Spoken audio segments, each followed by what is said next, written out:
Margaret's hands trembled as she listened through the thin apartment wall. Again, the shouting, her daughter Sarah's muffled sobs, and then the devastating sound of a door slamming so hard the entire building seemed to shake.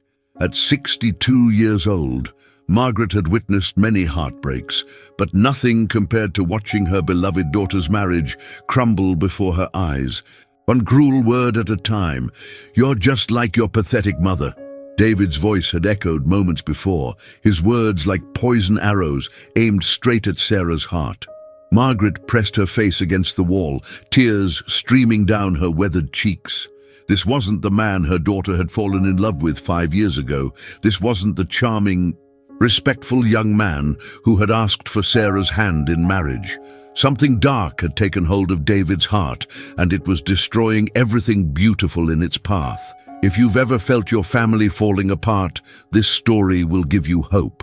Like this video and subscribe to our channel if you believe in Mary's power to heal families. To create a spiritual chain of prayer for all broken families, write "HEAL" in the comments below. Let's unite our faith and ask Mary to intercede for every family watching this. The fights had become a weekly ritual of destruction. David, once a loving husband who brought Sarah flowers every Friday, now spent his evenings at bars, stumbling home with alcohol on his breath and venom in his voice. Sarah, who used to light up every room she entered, had become a shadow of herself, thin, anxious, jumping at every sound. The sparkle in her green eyes had faded to a dull grey that broke Margaret's heart into 1,000 pieces. Margaret had tried everything a mother could try.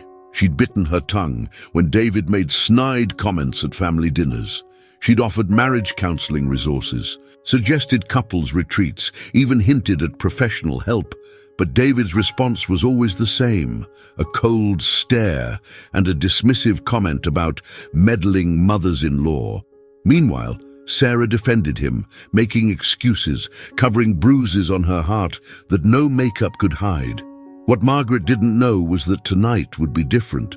What she couldn't see was that her daughter was sitting on the bathroom floor just 20 feet away, staring at divorce papers she'd printed in secret. Sarah's hands shook as she held the documents that would legally end her marriage, wondering if she had the strength to sign them. The wedding ring on her finger, the same ring David had placed there with such love and promise, now felt like a weight she could barely carry. Little did Margaret know that across town, David was making a phone call that would change everything. A call to a divorce attorney, his voice slurred with alcohol and hardened with resentment. "I want to file tomorrow," he was saying, while Sarah sobbed quietly into a towel, and Margaret paced her living room, feeling more helpless than she'd ever felt in her entire life. But what none of them realized was that this moment of complete desperation was exactly when the Virgin Mary works her most powerful miracles. 5 years earlier, Margaret had been planning the wedding of her dreams. David Martinez had swept into their lives like a gentle summer breeze, treating Sarah like a princess and winning Margaret's heart with his respectful "yes, ma'am" and genuine interest in her stories. He'd sit for hours listening to Margaret talk about her late husband, nodding thoughtfully, asking questions that showed he truly cared. When he proposed to Sarah on Christmas Eve, Margaret had wept tears of pure joy, thanking God for sending her daughter such a wonderful man. But something changed after the honeymoon. At first it was subtle. David would forget to call Sarah during his lunch breaks, something he'd done religiously during their courtship. Then came the eye-rolling when Sarah mentioned visiting her mother, followed by comments about cutting the apron strings. Margaret noticed how Sarah's bright laughter became forced, how her weekly visits turned into monthly ones, then nearly stopped altogether. The transformation accelerated when David lost his job at the engineering firm. What started as temporary financial stress became a permanent shift in his character. He began drinking heavily, staying out late with friends who seemed to encourage his worst impulses. The man who once brought Margaret flowers on Mother's Day now barely acknowledged her existence, treating family gatherings like prison sentences he had to endure. Margaret watched helplessly as her daughter made excuse after excuse. "He's just stressed about work," Sarah would whisper during their rare phone calls. "Things will get better when he finds another job." But months turned into years, and David's new job at a construction company only seemed to fuel his resentment. He'd come home dirty and angry, taking out his frustrations on the woman who loved him most. You see, Margaret had tried everything a desperate mother could try. She'd invited them for weekly dinners, hoping the family atmosphere might soften David's hardened heart. Instead, he'd sit in sullen silence or make cutting remarks about the food, the decorations, Margaret's interference in their marriage. She'd offered to help with their bills, only to watch David's face flush with rage at what he called charity from the old woman. The failed interventions haunted Margaret's sleepless nights. There was the time she'd gently suggested couples counseling, and David had exploded, accusing her of poisoning Sarah against him. The family barbecue where she'd tried to connect with him over sports, only to have him walk away mid-conversation. The Christmas when she'd given them a marriage retreat voucher, and David had thrown it in the trash right in front of everyone. What Margaret didn't realize was that her son-in-law was drowning in his own pain, his father's early death having left wounds that festered in silence. What she couldn't see was that David's cruelty masked a broken heart that had never learned how to heal properly, but all she could witness was her daughter fading away, becoming a ghost in her own life. Tonight, listening to another devastating fight, Margaret felt something snap inside her chest. She couldn't take another day of watching Sarah suffer. She couldn't bear another moment of feeling powerless while her family disintegrated. Something had to change, and if human efforts had failed completely, perhaps it was time to ask for help from someone far more powerful than herself. That night, Margaret found herself kneeling on the cold hardwood floor of her bedroom, face turned upward toward the small statue of the Virgin Mary that had belonged to her grandmother. The porcelain figure, with its gentle eyes and outstretched hands, had witnessed decades of prayers, but never one quite so desperate as this. "Holy Mary, Mother of God," Margaret whispered, her voice breaking with emotion. "I don't know where else to turn. My daughter's marriage is dying, and I'm watching her die with it. David's heart has turned to stone, and I can't reach him anymore. But you're the mother of all mothers. You understand what it's like to watch your child suffer." Tears fell freely now, decades of suppressed anguish pouring out in the sacred space between a broken-hearted mother and the Queen of Heaven. Margaret's arthritic hands clasped together so tightly her knuckles went white. "Please, sweet Virgin Mary, touch David's heart. Heal whatever wound is making him so cruel. I'm begging you, not for me, but for Sarah. She still loves him, Mary. Somewhere deep inside, he still loves her too. You can see what we can't see. You can heal what seems impossible to heal." The prayer continued for what felt like hours, Margaret pouring out every detail of her family's pain, every failed attempt at reconciliation, every sleepless night wondering if her daughter would survive this emotional warfare. She prayed the rosary with trembling fingers, each Hail Mary a petition for her son-in-law's transformation. She asked Mary to wrap her maternal arms around David, to show him the same mercy she'd shown countless broken souls throughout the centuries. "You know what it's like to love someone who doesn't understand your love," Margaret whispered to the statue. "Show David how to love again. Show him how to be the man Sarah fell in love with. I place my family in your hands, knowing you never abandon a mother who comes to you in desperation." When Margaret finally rose from her knees, something had shifted in the room. A sense of peace she hadn't felt in months. The statue seemed to glow in the moonlight streaming through her window, and for just a moment she could have sworn she saw the Virgin's lips curve into the slightest smile. The next morning brought the first sign that her prayer had been heard. Margaret was making coffee when her phone rang. It was Sarah, but instead of the usual whispered, fearful voice, her daughter sounded different, confused, but hopeful. "Mom," Sarah said slowly, "something weird happened last night. After David stormed out, I went to throw away some old photos because I couldn't bear looking at them anymore. But this morning, I found our wedding picture sitting upright on the kitchen counter. It had been face down in a drawer for 6 months, Mom. There's no way it could have gotten there by itself. Margaret's heart stopped. She remembered placing that exact photo in her prayer intentions the night before, asking Mary to restore the love it represented. That's not all, Sarah continued, her voice growing stronger.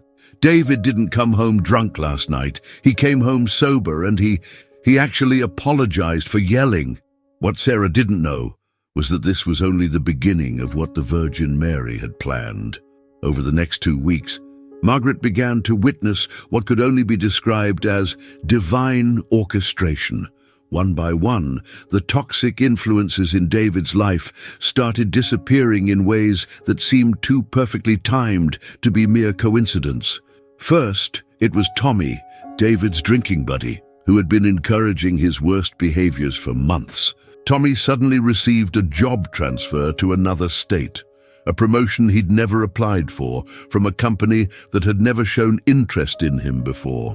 David was confused by his friend's abrupt departure, but Margaret recognized the gentle hand of Providence clearing away negative influences. Then came the dreams. David started waking up in cold sweats, haunted by vivid nightmares about his own father, a man whose alcoholism and rage had terrorized David's childhood before his early death. In these dreams, David saw himself becoming the very monster he'd sworn never to become. He'd see his father's angry face morphing into his own, his father's cruel words coming out of his own mouth. Sarah would find him sitting on the edge of the bed at 3 a.m., head in his hands, mumbling apologies to no one in particular, but the Virgin Mary's gentle intervention met fierce resistance. The closer David came to recognizing his destructive patterns, the harder he fought against the truth. It was as if something dark inside him refused to surrender without a battle. When his supervisor at the construction site, another negative influence who encouraged David's drinking, was suddenly fired for safety violations, David exploded with paranoid rage. "Everything's falling apart!" he shouted at Sarah one evening, his eyes wild with confusion and anger. "It's like someone's trying to control my life, manipulate me." What he couldn't understand was that someone was indeed working in his life, but it was love itself, not manipulation. Mary's intervention was just beginning.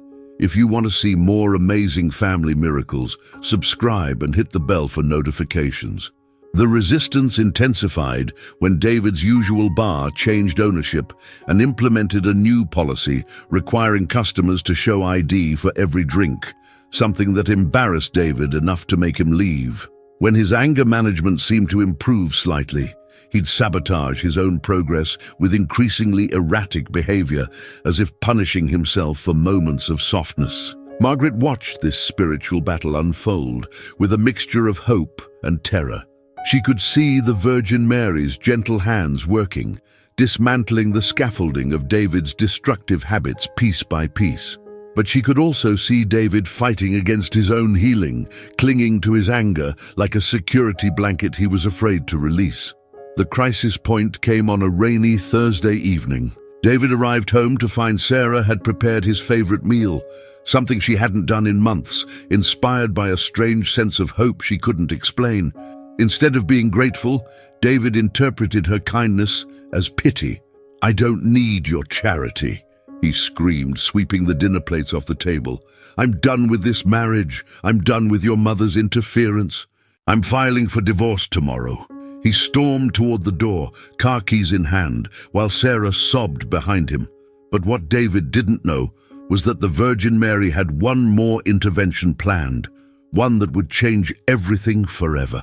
The rain pounded against David's windshield as he drove toward downtown, divorce papers burning in his jacket pocket like a guilty secret. His hands gripped the steering wheel so tightly his knuckles had gone completely white. And every few minutes he'd wipe away tears he refused to acknowledge were falling. This was it. He was finally going to end the charade, set Sarah free from the monster he'd become, and disappear into the lonely existence he believed he deserved. But just 3 blocks from the attorney's office, David's car shuddered once, twice, then died completely. Steam poured from under the hood as he coasted to the shoulder, cursing his luck and everything else in his broken world. The rain soaked through his work jacket as he stood helplessly beside his smoking engine, watching other cars speed past without stopping. Then she appeared, an elderly woman with silver hair and the kindest eyes David had ever seen, pulling over in her small sedan, despite the dangerous weather. Something about her reminded him immediately of his grandmother Rosa, the only person who had ever loved him unconditionally before her death when he was 12. "Mijo, you look like you're having the worst day of your life," she said gently, stepping out with an umbrella. Her voice carried the same tender warmth his grandmother had possessed, speaking Spanish endearments that made David's chest tighten with unexpected emotion. "My name is Mary," she continued, opening her umbrella over both of them. "And I have a feeling you need more than just a ride. You need to remember who you used to be." David stared at this stranger who somehow saw straight through his hardened exterior to the broken child underneath. When she asked what was weighing so heavily on his heart, words poured out of him like water through a broken dam. He told her about Sarah, about his rage, about the divorce papers and his conviction that he was beyond redemption.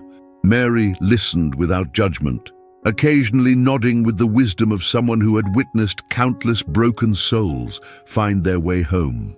"You know," she said softly, hurt people, but loved people learn to love again. Your grandmother Rosa, she's still watching over you, mijo. She wants you to remember the love she taught you." Something inside David's chest cracked open at the mention of his grandmother's name, a name he had never told this stranger. Tears that had been frozen for years suddenly flowed freely as 20 years of suppressed grief and shame finally found release. He sobbed like the lost child he'd never allowed himself to be, while Mary held his hands and prayed quietly in Spanish. When the storm finally passed, both outside and within David's heart, he found himself calling Sarah from Mary's phone. His voice was different now, stripped of all pretense and pride. "Sarah," he whispered, barely able to speak through his tears. "I need to come home. I need to tell you how sorry I am, and I need to call your mother. I owe her the biggest apology of my life." What David didn't realize was that this mysterious Mary had vanished as quickly as she'd appeared, leaving behind only the scent of roses and a heart ready to heal. 2 hours later, David stood outside Margaret's apartment door with trembling hands and a heart laid completely bare. Sarah stood beside him, her eyes red from crying but glowing with a hope she hadn't felt in years. When the door opened and Margaret saw her son-in-law, truly saw him for the first time since their wedding day, she gasped at the transformation written across his face. "Margaret," David whispered, his voice breaking with emotion, "I need to ask for your forgiveness. I've been a monster to your daughter, and I've treated you with nothing but disrespect. I don't deserve your kindness, but I'm begging for a chance to make things right." What happened next surprised everyone in the room, including David himself. Margaret stepped forward and wrapped her arms around the son-in-law who had caused her family so much pain, holding him as he sobbed like a broken child. "Mijo," she whispered, using the same endearment the mysterious Mary had used. "You've always been my son. I've been praying for this moment every single day."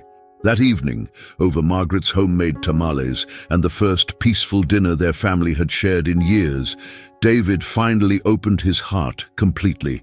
With tears streaming down his face, he told them about his father's death, about the guilt he'd carried for feeling relieved when the abuse finally ended, about the shame that had poisoned every relationship since. "I never learned how to be loved without earning it," David admitted, his hand finding Sarah's across the table. "When I lost my job, I felt worthless. Instead of letting you both support me, I pushed you away because I thought I didn't deserve your love. I started drinking because it was the only way to quiet the voice in my head telling me I was just like him." Margaret reached across the table and took his other hand. "David, "You're nothing like your father. You're here, fighting for your family. You came back, that's everything." The moment David looked into Margaret's eyes and whispered, "Thank you, Mom," the first time he'd ever called her that, Sarah knew their family was truly healed. The Virgin Mary had orchestrated every detail, from Tommy's transfer to the mysterious woman on the roadside, creating a perfect storm of grace that broke through decades of pain. Within weeks, the transformation was undeniable. David enrolled in therapy and attended his first AA meeting, approaching his healing with the same determination he'd once applied to his destruction. Sarah, who had been preparing to file for divorce, instead found herself falling in love with her husband all over again. Not the charming man from their courtship, but the authentic, vulnerable man he'd become through surrender. The extended family watched in amazement as David became the son-in-law Margaret had always prayed for. He called her every morning to check on her health, brought her groceries without being asked, and listened to her stories with genuine interest. Their Sunday dinners became celebrations of redemption, filled with laughter that echoed through the apartment building. But this miraculous healing was only the beginning of how the Virgin Mary would transform their lives forever. 6 months after that miraculous night in the rain, Margaret sat at her kitchen table watching the most beautiful sight she had ever witnessed. David teaching Sarah how to make his grandmother Rosa's enchiladas. Their laughter filling the apartment with music that had been silent for far too long. This wasn't just healing, this was complete transformation. A family reborn through the tender mercy of the Virgin Mary. David had become a man Margaret barely recognized, yet somehow knew had always been hiding beneath the pain. The anger that had once consumed him had been replaced by a gentleness that took everyone's breath away. He spoke to Sarah with the reverence of a man who knew he'd almost lost the greatest treasure of his life. He treated Margaret with the honor and affection of a son who genuinely cherished his mother. The changes ran deeper than anyone could have imagined. David's co-workers noticed his transformation immediately. Where once he'd been moody and unpredictable, he now arrived each morning with peaceful energy that seemed to calm everyone around him. His supervisor, amazed by the change, promoted him to team leader within 3 months. Sarah bloomed like a flower that had been waiting years for spring, her confidence and joy returning in waves that inspired everyone who knew her. But perhaps the most profound change was in David's relationship with faith itself. The man who had once mocked Margaret's devotions now joined her for Sunday Mass, tears streaming down his face during the singing of the Ave Maria. He'd started his own prayer routine, talking to the Virgin Mary every morning like a son speaking to his beloved mother, thanking her for saving his family from destruction. "You know what amazes me most?" Margaret told Sarah one evening as they watched David playing with their neighbor's children in the courtyard below. "Mary didn't just heal our family, she healed generations of pain. David's father's rage dies with David. His children will know only love." This miracle reveals something extraordinary about the Virgin Mary's special mission. She doesn't just heal individuals, she heals relationships, she heals family lines, she heals the invisible wounds that pass from parent to child like spiritual inheritances of pain. Where human wisdom fails, where counseling falls short, where even love itself seems powerless, Mary steps in with the gentle authority of the Mother of God. For every mother watching this who has a difficult son-in-law, for every wife whose husband seems lost to anger, for every family member who feels hopeless about a broken relationship, this miracle offers profound hope. Mary sees what we cannot see. She knows the hidden wounds driving destructive behavior. She specializes in the impossible cases, the relationships that seem beyond repair, the family members who have become strangers to love. The Virgin Mary doesn't abandon families in crisis. She enters their stories with the patience of a master artist, orchestrating circumstances, arranging encounters, and softening hearts until healing becomes inevitable. Margaret's simple prayer on a desperate night became the key that unlocked a miracle years in the making. Today, David carries a small prayer card of the Virgin Mary in his work wallet, right next to a photo of Margaret and Sarah. On difficult days, he touches both images and remembers. He is loved, he is forgiven, he is transformed. Have you experienced Mary's healing in your family? Share your story in the comments below, and don't forget to subscribe for more miraculous family healing stories.